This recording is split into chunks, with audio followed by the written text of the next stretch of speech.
one of the biggest challenges of being a high school student is probably peer pressure and like trying to fit in. Social groups is a bit challenged. Also getting left out and stuff. I think socially that's a pretty like big challenge of high school.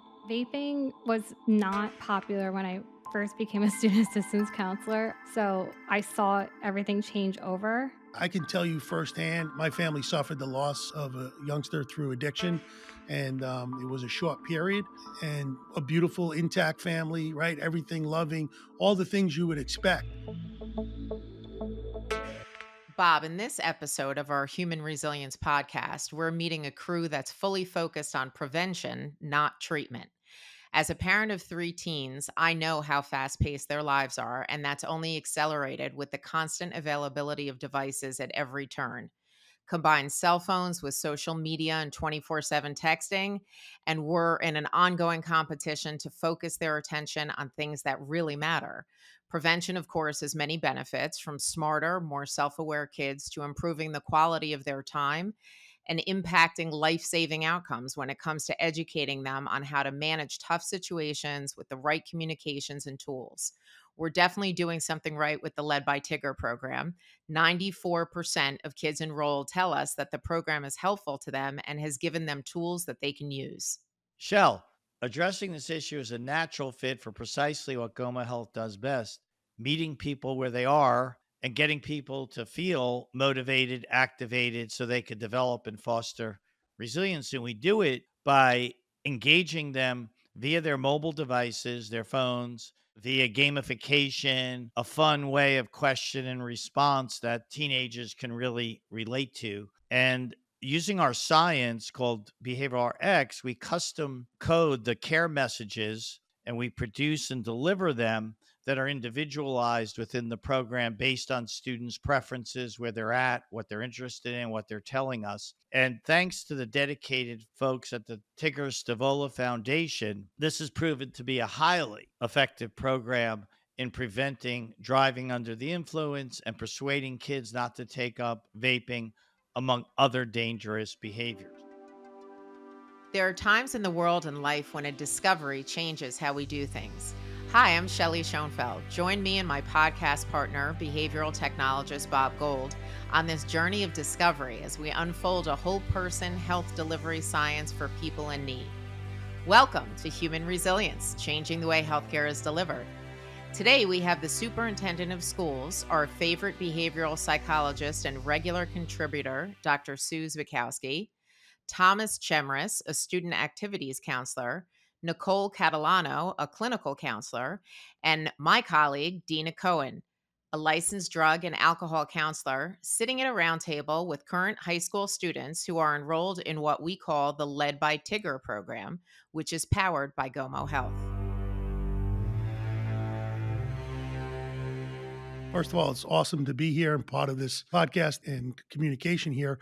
My name's Joe Isoler. I am the proudest superintendent in the state of New Jersey. Students' use in serious and recreational drugs is up. We know that. I think it's more difficult to be a youngster today. Social media is a real tough avenue for kids to navigate, different from the generation past. And one of the biggest differences, when we had stress or conflict in our school setting or at whatever it may be, when we went home, we were alone to detox with our families and kind of get rid of the negativity. However, kids continue to get pummeled time and time again. The bullying and the poor and negative interactions don't go away as easy as they once did. We need to give kids tools and resources to manage their society today. Quite frankly, adults are struggling in this day and age, right? It's not just kids, but kids are at a point in their life where decision making is challenging. I'm actually trained as a developmental psychologist. And so I've spent most of my career trying to understand teens and growing adolescents. And really, the challenges are that a teen is someone who is trying to become independent. Before being a teen, children are very connected with their parents or their caregivers or whoever is the primary figure in their life. And then when children are like tweens/teens, they start looking to the peer group to start looking to them as influences. And that creates this tension in a family because the child moves away from parents or caregiver, turning to teens for advice and recommendation. And so you start seeing children go through this phase where they appear to be rebellious. They appear to, of course, make some poor decisions.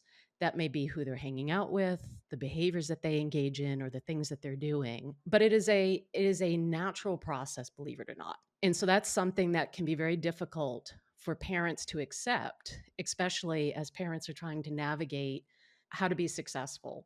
And you see your child that was once behaving one way, now suddenly making poor decisions and wondering what to do. And so all I can say is that it requires some patience, some persistence, continued boundaries and guidance, and that most children will make it through that process, right? Through that phase of life successfully, because they will continue to evolve and change and grow and mature as they become older adolescents. Those basically nuisance behaviors will go away. In the state of New Jersey, every school district has a student assistance coordinator. Essentially, I am a confidential counselor available to students. The need for having someone, a trusted adult that students can come to with any problem as a resource, is well established as something that's beneficial and needed. I'm also responsible for assisting with developing policies related to drug and alcohol use within the school district, prevention programs, education for the staff, professional development, kind of a one-man show that makes sure everybody knows what's going on and how to be there for the students. Ideally, they would like to have a SAC in every school building, but I believe the ratio works out to about one SAC for about every 600 students. I think vaping has kind of become like the next hidden thing for people to do. And it's small, they're inexpensive. Again, nicotine is not seen as harmful as other drugs, but that's certainly not the case. So I think Led by Tigger will continue to expand on that. And unfortunately, I think it's going to become an epidemic amongst youth if it's not already. It's a terrible, terrible thing. So we met the wonderful folks at the Tigger Stavola Foundation because Gomo Health is headquartered in Asbury Park, New Jersey, in Monmouth County, and they're about 5 miles from here. It was founded by, unfortunately, the devastating loss of their son and brother named Tigger at age 25 of an accidental overdose. So they've used that to drive awareness and education to others so those other families and children and adolescents could avoid a devastating loss like that. And so what they wanted to do was increase awareness, education, and activation of adolescents in being better informed about the consequences of drugs and risky behavior and dealing with their mental health issues to help them through this time in their life. And that's what Gomo had been doing. And we put that together. So it's the 1+1=5 type of thing. And we introduced the Led by Tigger program to dozens of high schools in Monmouth County. And now it's going to grow statewide and hopefully nationwide at some point. Hi, this is Dina Cohen, and I'm here at the Tigger Stavola Foundation, and we're here to talk about the Led by Tigger program. And I'm joined with Jessica and Kaylee. So, Jessica, what do you think about this program? Do you think it actually educates kids and gives them information that they did not have before enrolling in the program? Yeah, I think the program's awesome, and I think that the way that it works is really, really cool. Sometimes just randomly throughout the day, you can be doing whatever and you'll just get a text on your phone and it'll be either a question, it'll be a reminder, it'll be some helpful information. And I think that's really, really awesome just to go throughout your day and just get a really super helpful reminder just to educate yourself more throughout the day. You don't even have to attend, like people go to like groups and like classes and you learn about this stuff in school. But I think just like going throughout your day and you get this super cool, like helpful reminder just from your phone, just through a text is really awesome. Thanks. Do you think that when we came up with the idea of gaming and texting, that that really was the best way to meet them where they're at? I think so because just like the way that technology is so involved in day to day life now, especially on teenagers, it's definitely a way to communicate with them more and to get across to them more. So I think that that approach was really, really good. I know that a lot of people have short attention spans. A lot of people don't have the correct resources to get right information. So I think the way that Tigger approaches is really, really great. It's a voluntary program, and students who want to get engaged and have supports available for them in this very complex life that youngsters now navigate, they're viewing it as non-threatening, as inviting and helpful to keeping them thinking about making good decisions. It's not invasive.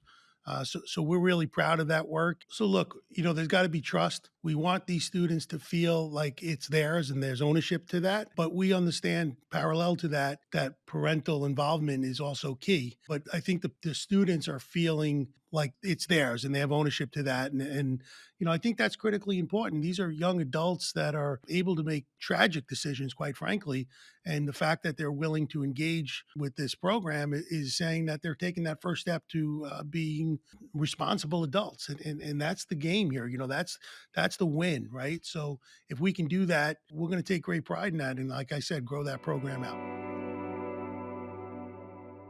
The target audience, right? That's the world they're living in. And the more we can make the connectivity adaptive to their thinking, to their likes, to their wants and desires, the longer they'll stay engaged. And again, that's what it's about, keeping these youngsters engaged and getting information that can help them make sound decisions. So sure, we think gamifying is certainly a plus in that category. I think the program is very well thought out. The retention rate and the engagement rate have a lot to do with it. It's a fun program, and the kids do definitely get interested. I mean, not a week goes by where somebody doesn't say, "Hey, Mr. Chemris, I got a gift card this week," and they let me know what's going on. But it's one text a week. It's not like a parent talking, it's just information, and it kind of treats the kids respectfully that, "Hey, did you know?" And it's not something where they're getting 100 texts a week. They're getting one text a week that they respond to. So I think that's very much key to the retention. The Led by Tigger program, I think, does a really good job at customizing it. So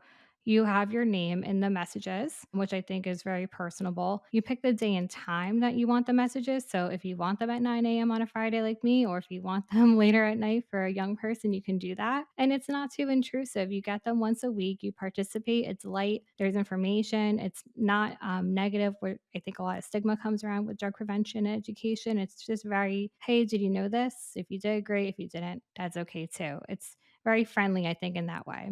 I think gamifying the application of Led by Tigger and making it on your phone is such a big deal. I don't know of any other program that does that currently. There are a lot of programs that I was looking into when I was a student assistance counselor that are web based. You can access them whether it's through your teacher, your student assistance counselor, or during in school suspension on a Chromebook or a laptop. But I don't know of anything that comes right to your phone that is evidence based, is user friendly, customizes it, rewards you for participating. I think that, in addition to making it more like a trivia based format, is definitely going to differentiate the program from others. What's interesting from a science perspective in this high school teenage mental health and drug education program is that the adolescent brain, and specifically the prefrontal lobe, is still developing and not fully working. That area of the brain manages reasoning, manages control over impulses.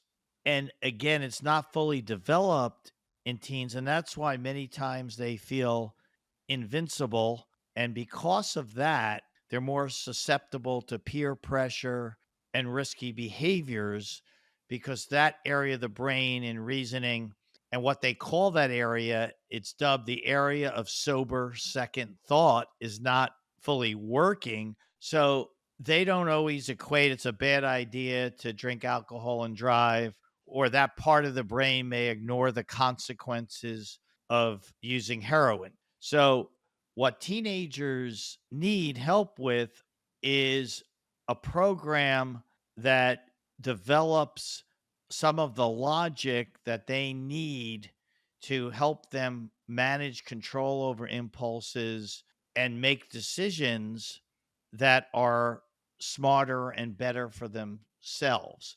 And in cognitive neuroscience, many times you have to repeat something in different ways 6 times for it to stick in long term memory and recall. That's why this program, as you'll learn later, has been so effective in getting teenagers to create better behaviors less risky behaviors because of how we do the questions, the messaging, and the gamification to get them interested in the program. There has been an increase in behaviors, negative behaviors, whether it's self harm or acting out towards peers through and coming out of the pandemic. What I am hopeful for is that we are starting to see less stress in our board meetings, in our school front offices. We believe adults are settling into the post COVID world, and we're extremely hopeful that that's going to trickle down and have positive impacts on children. Remember, during COVID, children were exposed. They were isolated, first of all, right? They weren't at school with their peers. It was a major factor in their development. Then couple that with every time you put the TV on and you were home a lot, people were screaming at each other. And then adults were angry and screaming about their work situations and the lines to wait to get in the store. Everywhere children looked during the pandemic, it was negative. And that absolutely has a long lasting toll, quite frankly, on learning, but also on behaviors. And there will not be a quick fix. This is not a switch that we can just turn on. It's going to take years of supporting the growth of their development, getting them regulated again, getting them into social settings again. You know, the Tigger LED program, one of the benefits is the information, obviously, but I think it's the engagement is primary. And we're early here, right? This is newly released, and we're going to continue to learn about the benefits of the program and enhance it with our great partners. But at the end of the day, I think it's the engagement and the thought provoking information that it provides the youngsters to be able to again steer towards good decision making because we're not there Saturday night with them, right? And that's the facts. You know, that's just the way it is. And I can remember, you know, I was kind of the Tigger LED program for my kids when they were away at college. Every time I speak to them, I say, make sure tonight's not the night you make a bad decision, but have a great time, right? So just being that voice in somebody, and not every kid has that, right? So for the LED program, being that voice kind of in the background for the kid is going to absolutely benefit their decision making and their thought processes around staying out of trouble's way.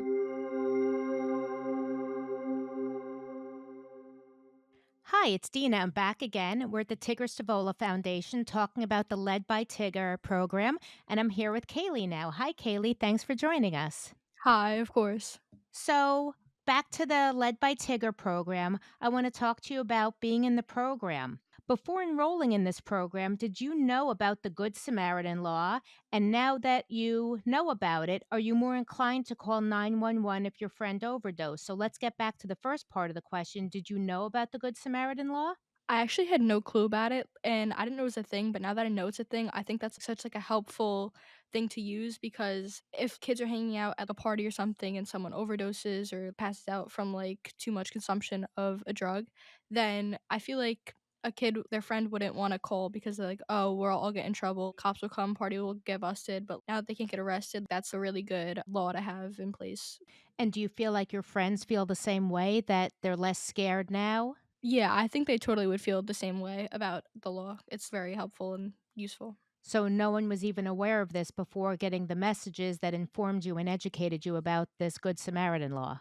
Yeah, and that's a really good thing about the program that it informed me because I don't think I ever would have like known that if it wasn't for the text. We talk about the Good Samaritan law when I meet with students. We have different programs, and that definitely comes up. And we tell the kids all the time that, and we recognize that as much as we like to say things never happen, but we're also realists. And that if kids are involved in a situation or where somebody's in trouble or over their head, we always make sure the kids know Good Samaritan law says they can call the police, they can call an EMT, they can call parents. This is not a you're in trouble. We talk a lot with the kids about it's never gotcha. It's we have you. We really want to make sure you're okay and you're safe. And if a bad decision's made, you can get the help and not have to worry about consequences. Calling for help is nothing you'd ever get in trouble for. Students are very smart and they're very well read. I think a big part of what Tigger LED does is it opens the door to conversations. I can't emphasize enough how healthy it is to have a conversation with students and be able to answer their questions in a way where they're not defensive about what we're talking about, they're not embarrassed about what we're talking about, or they don't feel that they're in trouble or being judged for what we're talking about.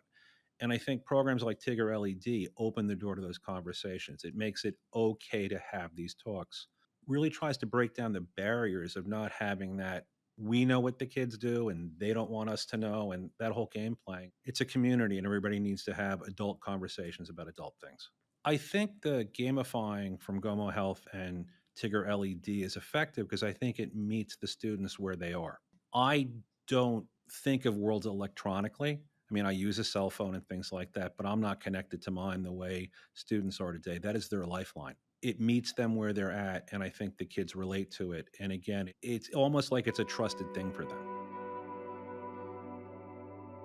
Students talk about the dangers of driving under the influence, whether it be alcohol or drugs. We discuss that in driver ed class. We discuss that in health class. We do have anecdotal conversations with students.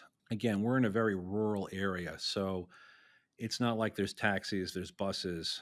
We have an expression, our mascot, we're the Warriors. And one of the things we always do is we always say, Warriors watch Warriors. And we really try to encourage that if somebody is in a position, non judgmental, but they shouldn't be operating a motor vehicle, we make it very clear it's everyone's responsibility to make sure that doesn't happen. What do you think that parents can do better to help kids to not use substances underage? So, not in general, not over a lifetime, and not even problematically, but just to not use before their brains are more developed. So, under the age of 21. What do you think parents can do better? I think a lot of people get drugs, vapes, and like cigarettes from their kids. Alcohol, especially, it's like a big thing that kids steal from their parents. I think they should kind of put it in like a safer spot where they'll be able to not get it. I also think that they should be like more involved about where their kids are going, who they're hanging out with, checking up on them often. I feel like some parents kind of just don't really care and be like, okay, you can go, doesn't see who they're hanging out with, doesn't know where they're going, just have a ride there, have a ride back. You know what I mean? So I think just being more involved in like where kids are going, who they're with, and then also securing up their like drugs and stuff would also be really helpful for kids to not underage use substances.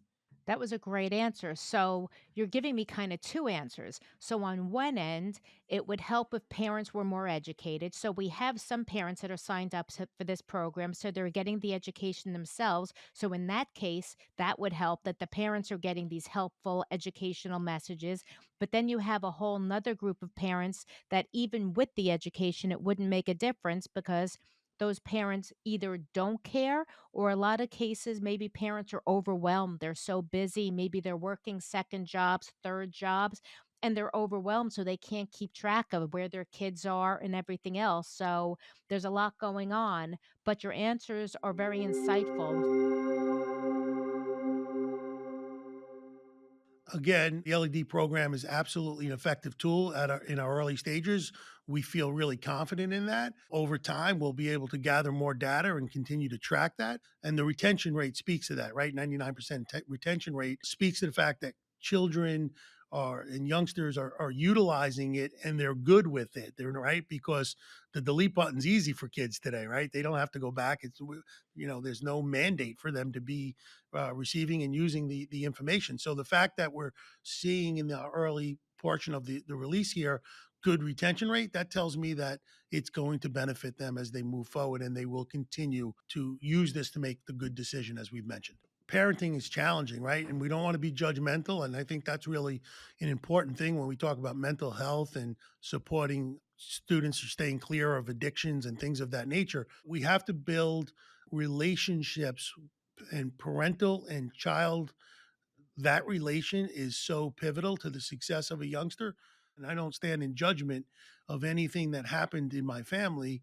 What I do now is dedicated to try to prevent that next family from experiencing that. So when we talk about what parents can do to prevent children from going down that path, I think it's being a trusted adult, understanding boundaries, respecting privacy, but understanding what your children are engaging in and not pass judgment. We know, we talked about this recently at a forum I was at. We know having one trusted adult as an avenue for a child is a key factor in the reduction and the prevention of addiction. A parent is the first level, right? One of the most important relationships in a youngster's life. So we have to recognize that. We have to be aware of the dangers, but we have to have a trusting, supportive relationship. Look, I'm an educator at heart.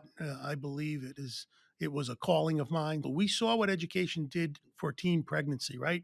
Teen pregnancy was an epidemic in this country. And through education, sex education in schools and parents understanding the importance of that, we see those numbers driving down. We see less youth smoking cigarettes, right? Because of educational programs. So education is the answer, and it is the only clean and pure path towards supporting children as they navigate their teenage years. And it is challenging for them.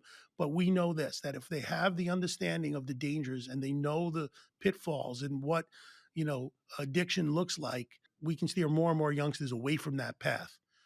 At the end of the day, being silent is not acceptable.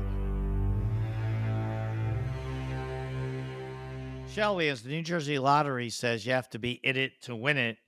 And the proof here of that is, as Superintendent Joe Isola mentioned, 99% of the students who signed up for the program are still going strong. And I love the fact that 91% of the students reported they're more likely to call 911 and stay with someone who overdosed because they were educated on the Good Samaritan law. And 79% of the students report they're more likely to call someone for a ride after learning from the program that driving under the influence of marijuana is just as unsafe as driving under the influence of alcohol. And while that may be obvious to some people and adults, it may not be obvious to this audience.